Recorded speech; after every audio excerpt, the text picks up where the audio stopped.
Ito ang posible na mangyari na gusto natin ma-achieve.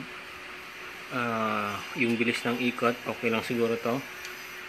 Actually, yung motor mabagal. Mabagal dahil naka-gearbox siya. Meron siyang gearbox. Ito lang talagang actual speed.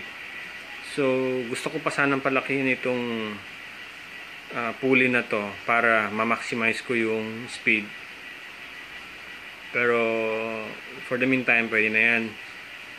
So, ito naman, sa kabila, gusto kong paliitin to para ma-maximize yung speed. Mas maliit, mas maganda kasi kung mas maliit to, mas mabilis ang ikot katulad yan. Pero sa tingin ko, pwede na rin yan sa prototype.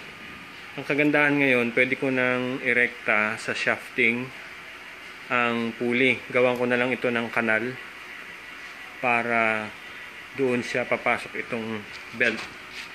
Ito palang belt na to, dito nabili ito. 100 plus lang siya. Mura siya. Compared doon sa o-ring. Merong binibentang o-ring din. Yung goma na bilog.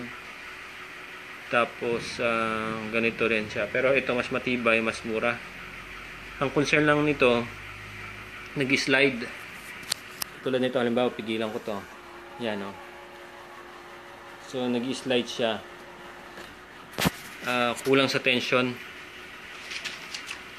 Ang kagandahan sana kung merong timing belt, mas magandang ipalit kasi yun. Talagang iipitin niya yung shaft. So, kailangan maghanap ng ibang supplier kung may makitang timing belt na ganito kaliit. Ang sukat nito ay 20 inches yung circumference. Kung may ganito sana, yung may groove, may parang gear, mas maganda. Kaso ang problema nito kasi maliit to. Walang malaking ganito, walang mahaba. Ito kasi pag dumaan siya sa shafting, kakagat siya sa shafting mismo. So walang tendency na mag-slide. Pero eventually ganito ang mangyayari sa prototype natin ng ikot.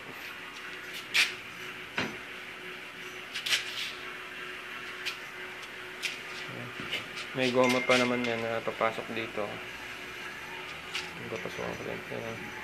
Pag pinasukan niya ng goma, dalawa, kabilaan, sa baba, pag nadikitan na yan ng goma sa baba, sabihin, iikot na yan, dalawang roller na yan. Ngayon pa lang, inihila niya na yan. Nakain niya na. Oops.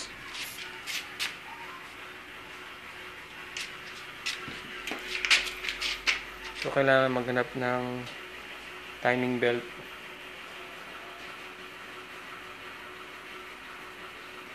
Mas maganda kung may makita ang timing belt talaga. Ito pan belt, V-belt tawag dito. So, kung may timing belt, mas okay.